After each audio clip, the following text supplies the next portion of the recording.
See a contrast here in the gospel. It begins, the portion that was read to us, it begins with Jesus telling his disciples, people who have been around him for a while, every day, walking with him, eating with him, listening to him, fellowshipping with him. And he tells them about his very mission on earth. He tells them that they are to go to Jerusalem, and he is to suffer in the hands of the religious leaders and Gentiles, and he would be put to death, and then he would rise again on the third day. They were blinded. They were blinded.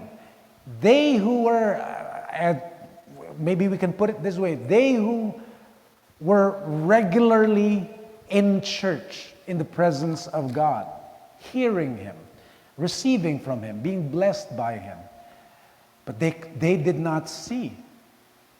And then here's another man living in Jericho. Jericho is representative in the Bible of the fallen world, of darkness, of desperation, which is what we saw in the attitude in the heart of Bartimaeus. He was in Jericho, and he acknowledged, he realized, he saw his condition, that he needed deliverance. He needed Jesus to save him and lift him up from his ash heap. And so he cries out to Jesus to have mercy on him, acknowledging him as the Son of David, the Messiah, the deliverer. Never took him for granted.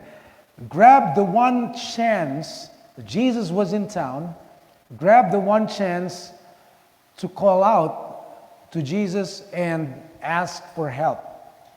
And then he faced opposition, get this, from the very people of God. Sila pa yung humarang sa kanya. But that did not deter his resolve. And all the more he cried out, Jesus, Son of David, have mercy on me and heal me. And Jesus heard. God hears us, always. He heard his cry and responded and asked him, what do you want me to do for you? And Bartimaeus said, I want to regain my sight. Gusto kong makakita, Panginoon. And Jesus commended his faith and said, your faith has made you well, receive your sight. One thing he did after that, after having his sight restored, he followed Jesus on the road, on the way to Jerusalem. But the disciples did not even understand where they were going and what they were going to Jerusalem for. So mag-ingat po tayo, no? Kasi we can be regular churchgoers and miss the point. That's what happened to the disciples. That's what happened to the brother of the prodigal son. Remember, the brother of the prodigal son was with the father the whole time. And yet, he did not understand what it was to be in the presence of his father, to be in the house of his father, to be enjoying his fellowship and his blessings. He still had envy in his heart. In fact, the disciples, when in one of the instances, Jesus told them about his impending suffering and death in Jerusalem. What they did was not pay attention. What they did was fight among themselves as to who was the greatest. It somehow sometimes represents us, right? Blessed in the presence of God. And yet, what we can think about is, how much more can I get? How much more can I be ahead of the others? Not the point, is it?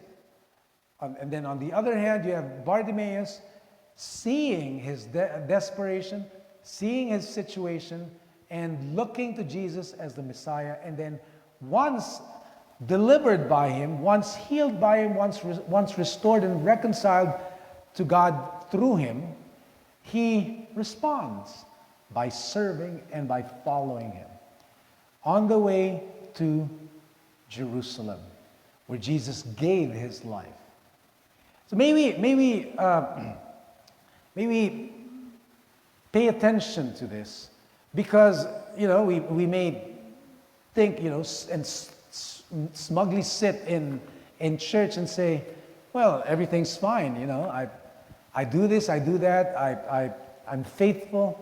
But what does that faithfulness do to our lives? Does it bear fruit? Does it make us follow Jesus?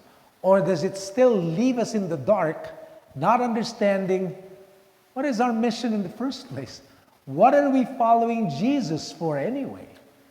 Why do we do these activities anyway? May we not fall into the same trap, because that's how we're blinded. We can be in the light and fall asleep in the light. We can be in the presence of Jesus and take him for granted. Just like the religious leaders, Jesus had to jolt them, or try to anyway, to jolt them and say, hey, someone greater than Solomon is here. Someone greater than Jonah is here. Something greater than the temple is here. Than the religious form.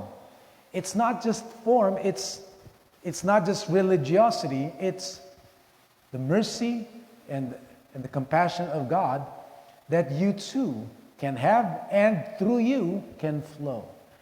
May we pay attention to this and realize who it is that is among us and in the midst of us. We are always reminded that God is among us. He's pitched his tent with his people. But what does that do to us? Do we take it for granted and not do anything about it?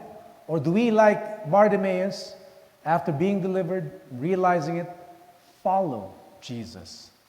May we choose the right path. May our eyes be opened. May we awake, we who have been sleeping, and follow him to the way it is in the kingdom of our God.